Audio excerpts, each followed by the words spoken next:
Stirring the coffee with chopsticks using the vortex method, the only true way to optimize the taste of your coffee at the molecular level. Good morning. Welcome to the Daybreak Show. I am the Sultan. We'll get started. First, instant coffee from Aldi, an all-time coffee low.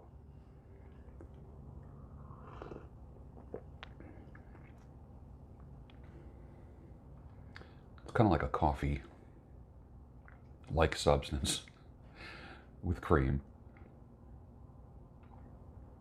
Will it work in a pinch? I think, but definitely not a regular thing. I was at Aldi and I got this the other day. Like $2.94 for a jar.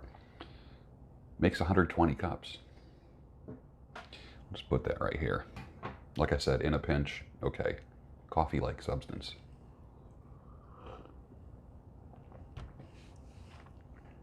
All my kids loved my trucks. As the country song says, there's something about a truck. They love riding in it, playing in it, helping me wash it, sitting on the tailgate, fishing, having lunch on the tailgate, hanging out. Good memories of a truck. If you don't have a truck and you can get away with owning one for practical purposes, then do it. You'll really enjoy it. You can always tell who has cats on the street where you live. Just look for the jacked up mini blinds in the front of the house. Politicians hide themselves away. They only started the war. Why should they go out to fight? They leave that role to the poor. Black Sabbath, 1970. Remember that song? War pigs. If you call out sick, make sure they don't hear the seagulls and turn off the jet ski first. You currently believe in at least one psyop, and you're not even aware of it. Your mission is to attend a pen show with an open mind. Then get back to me and tell me about your experience. I want you to attend a pen show within the next year. Just look up 2020 pen shows or 2019 pen shows. I don't know if there's any left in the United States or in the world in 2019, because now we're approaching the holidays and trade shows are not real big at this point.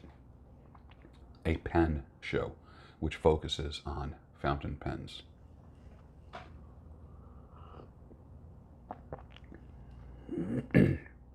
It's a little bit funny, this feeling inside. I'm not one of those who can easily hide. I don't have much money, but boy, if I did, I'd buy a big house where we both could live. Elton John, 1970. I reached my sexual peak 20 years ago. Now I'm down to one shade of gray and 2 naps a day. That's a joke. You can find tons of non-stick pans in any thrift store, but you can't find cast iron. I've been carrying a Spyderco Delicate knife for over 25 years. I also love my Opinel number 8 knife. I do have a nice knife collection. I have some big names, but the first 2 that I mentioned get more use than any of the others. What is your everyday carry? List it down below. I'd like to see what your everyday carry is. You remember those puffball mushrooms? You step on them and you think you're destroying them, but that smoke was nothing but released spores that reproduce into more puffball mushrooms. Genius. Absolute genius.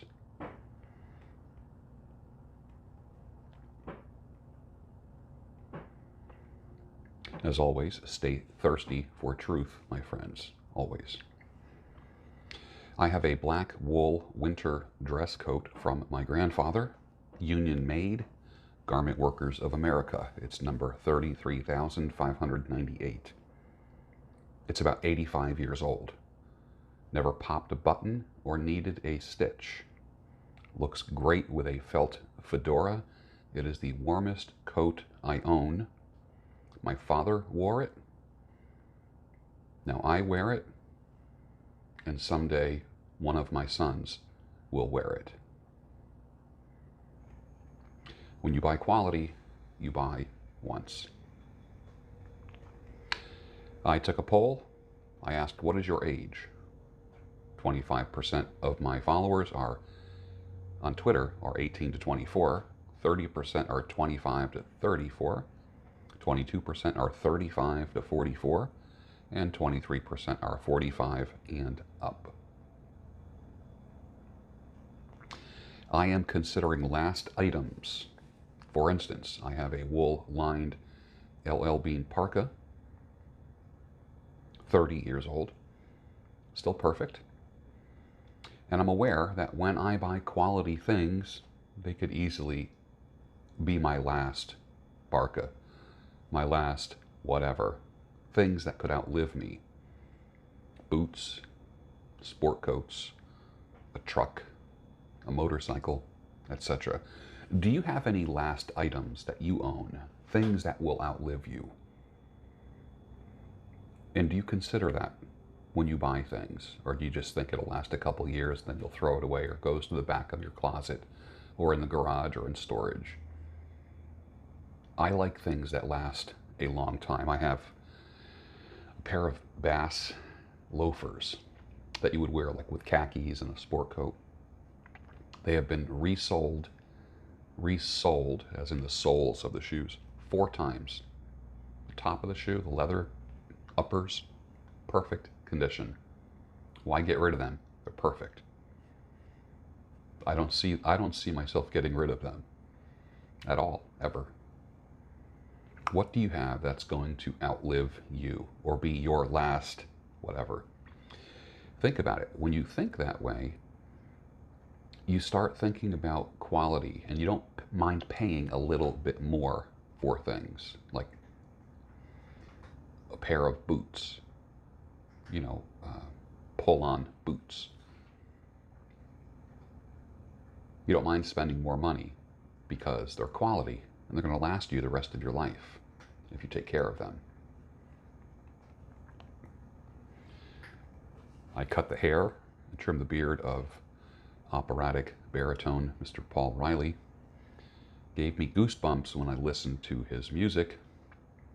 He got my organic haircut and sculpted beard to perfection. And what I'm feeling is an evening of the arts, me sponsoring an evening of the arts in Philadelphia. I don't know where I would have it. This idea came to me this weekend, where all of my guests and or followers who are in the creative arts are featured in a 2.5-hour event ending with a 15 to 20 minute talk that I would give at the end of the evening.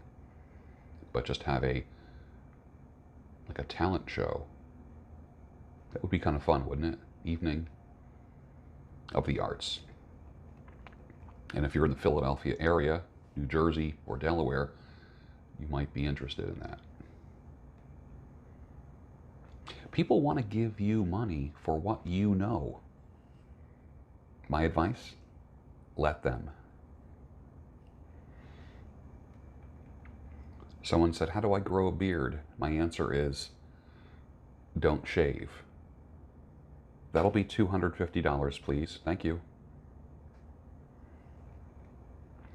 There's 2 different ways of interpreting. Let's just stay home tonight and sit in front of the fireplace.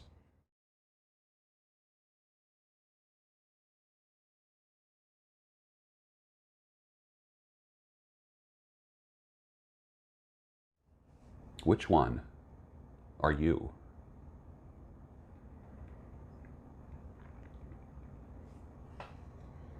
Van Gogh paintings, when you make them black and white, they look like a Tim Burton movie. When you play your cards right, you can be in better shape and be healthier than you were at half your age.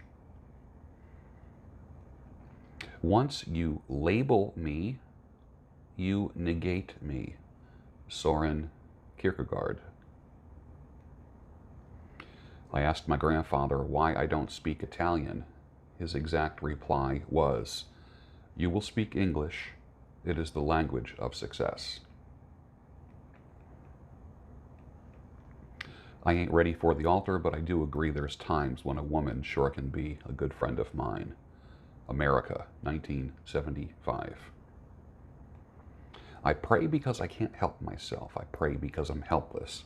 The need flows out of me all the time, waking and sleeping. Prayer doesn't change God, it changes me. That's from C.S. Lewis.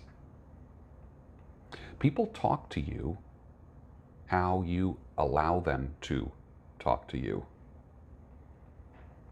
The first time you get nagged and ragged, you have the talk. The second time you become firm and make it known that's not going to happen again. The third time, you're out. Believe me, nagging and ragging only escalates. The other people in your life only get away with what you permit them to. Therefore, it's never too late to pack your crap and get out of Dodge. You're supposed to feel bad about certain things. Shaming can be a very powerful motivator. However, if that's the only motivation in your life, you need to find a few other reasons to be motivated. How come no one ever says you're probably living in your dad's basement? Because grown men don't facilitate weakness in their sons. They don't marry their sons and make their son the man of the house.